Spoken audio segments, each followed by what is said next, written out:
Hello and welcome to the arcade! You know, it's now been 14 years since the release of The Elder Scrolls V Skyrim, and replaying the game again for the millionth time today, it's easier than ever to see why this game was and is so popular and well loved.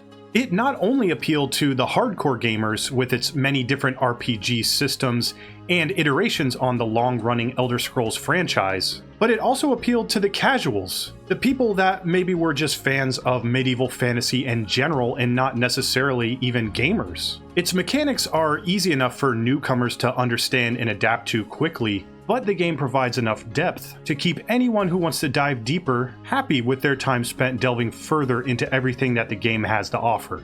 But I don't need to tell you what makes Skyrim great. Everybody already knows that it's great. Instead, I want to tell you what I love most about the game, and that is the intro.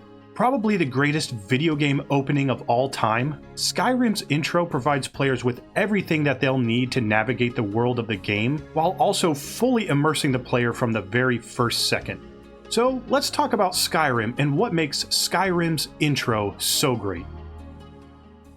Hey you're finally awake. Arguably the most recognizable video game line aside from "It's-a me, Mario," and it's been memed on and parodied to death at this point. But was it ever really funny? I always thought it was kinda cool. It's a line that lets you feel from the very beginning like you've been there all along and just forgot. It's like waking up in a dream that feels like real life. The intro then continues with a soft introduction to some of the most important characters and factions in Skyrim. You learn about the Stormcloak Rebellion against the Imperials. You learn that the Imperials might be conspiring with the Thalmor Elves about something. And you get to know the names and homelands of all your fellow passengers in the execution cart. And it's not a traditional lore dump or exposition dump. It's all told through dialogue spoken to you or overheard by you from characters that may or may not even be aware of your existence. And this wagon ride to your appointment with the chopping block is a perfect summation of the themes in Skyrim: rebellion, loyalty, order, chaos, and fate. And for a game about freedom, it's interesting that it begins with total helplessness. But as you soon find out, it's not a contradiction. It's a setup for one of gaming's most satisfying transitions, from unwitting captive to the chosen one. Once we reach the end of the wagon ride, you hear Ralof mutter, "End of the line," and that line hits harder than you ever expected. You realize that there's no way out now. The executioner is waiting for you, and there's nothing you can do to escape him. We're all then called off the cart one by one, names checked, fate decided. You start to line up with the others, but chaos ensues for just a moment.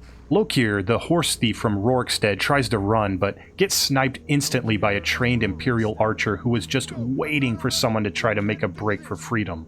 It's pretty grim, and the pacing of the scene slows just enough to make you feel the sense of dread that these prisoners all feel, and the panic that must have been going through Lokir's mind as he had tried to flee the scene.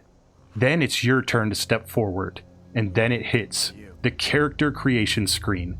This is so genius to me. They just made your execution lineup the setup for your character customization screen. The world of Skyrim didn't wait to start until you had created your character first. No, you have to do it in context, under pressure of execution. And I've always wondered, did anyone playing Skyrim for the first time at this moment think that there was a certain character they could create, a name they could choose, or a trait they could implement that would stop them from going to the chopping block? It's interesting to think about if the designers of this scene had that in mind.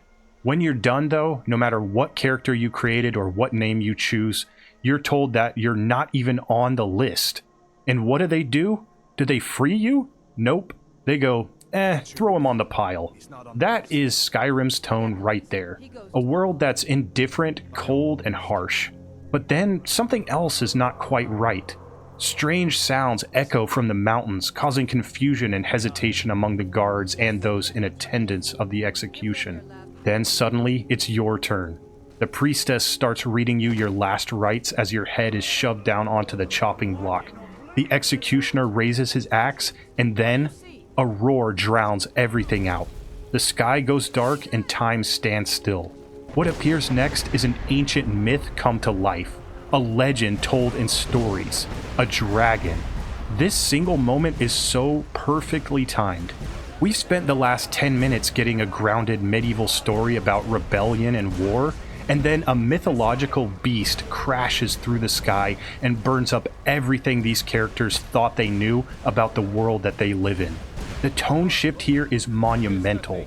1 second you're facing your death at the hands of the executioner's axe, and then the next second you're sprinting through the chaos of a rain of fire, an onslaught of soldiers screaming, and an avalanche of buildings collapsing. And just like that, the game of Skyrim truly begins.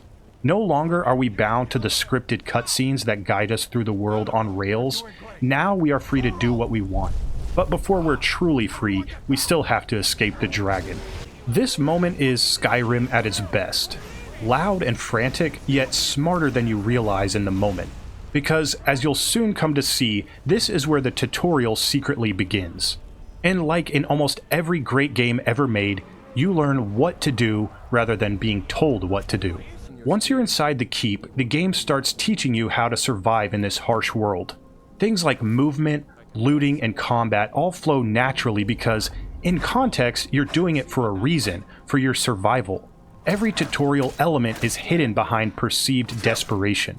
Pick up a sword to defend yourself, loot bodies to find important equipment, artifacts, or keys, and the best part is that it feels cinematic without ever cutting back to an on-rails sequence or a cutscene. You navigate through the tunnels under the keep, dodging environmental traps, watching soldiers tear each other apart, all while feeling the immersion of a movie, except you're in it, not just watching. The design of this dungeon environment reinforces this all perfectly. It's essentially linear, narrow and suffocating, filled with crumbling hallways and collapsing ceilings. It forces you forward, making you react to each little thing, and all the while you're learning how to react better and faster. Then, the deeper you go beneath Helgen, the slower the pace of things starts to feel. You no longer hear the roar of the dragon or screams of soldiers above. Now the sounds of battle have been replaced by the dripping of water down a cave wall, or by the flickering lights and sounds of mounted torches. You now have a chance to slow down, catch your breath, loot some more bodies or treasure chests, and discover spell scrolls that can make combat significantly easier and more enjoyable. The panic you felt before melts away into curiosity. And that shift, from a panicked and desperate flee to a curious exploration of your surroundings, is the exact moment when Skyrim reveals its core rhythm. Every intense or terrifying encounter with the unknown will eventually lead back to that sense of discovery. And that's not just about the intro, this is the identity of Skyrim that persists through the entirety of the campaign. Essentially, it's the cycle that the entire game is built around. And then, by the time you reach the final stretch of the cave, you've fought through dozens of enemies of different shapes and sizes, you've looted cages, bodies, treasure chests, and barrels, and even been forced to already make a moral choice. So just when you think you're clear, just when you think it's safe, a bear. Of course there's a bear. Well, it could have been anything. A troll, a dire wolf, or a giant. But it had to be there because Skyrim loves to remind us that even after escaping certain death multiple times in the last 20-ish minutes, this world still doesn't care. Hadvar whispers, telling you it'd be best to sneak past, but also letting you know that you have the choice to pick up a bow and arrow to test your aim, not to mention your luck.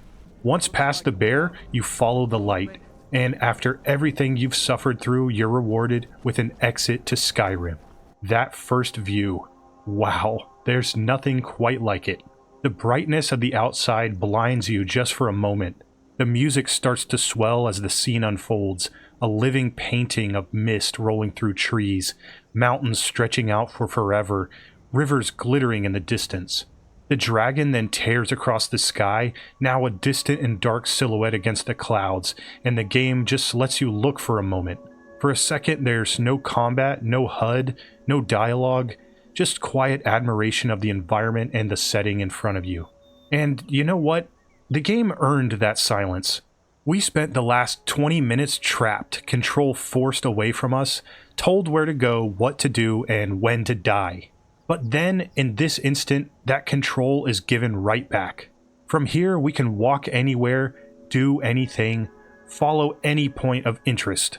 The sense of freedom hits so hard because so far that contrast has been built up so deliberately. You're now finally let loose into one of the greatest open worlds in all of video games. This moment, stepping outside of Helgen Cave, is one of gaming's purest emotional releases. It's the kind of scene that lets you know what Skyrim is about and reminds you why we play video games in the first place. We all want that moment, and some of us who are older now still remember it and want to experience it again for the first time. That moment when the world opens up and everything feels possible. And that's the beauty of Skyrim's opening. It starts with powerlessness. You're a prisoner, a nobody, literally a name that wasn't even on the list. But through that loss of control, everything that makes Skyrim magical is set up for the greatest payoff.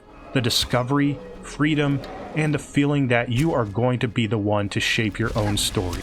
It's honestly kind of wild that this game, as massive as the storyline is, as endless as all the side quests are, and as old as this game is now, still hooks us with one simple fact, that this world we're in feels like it's real.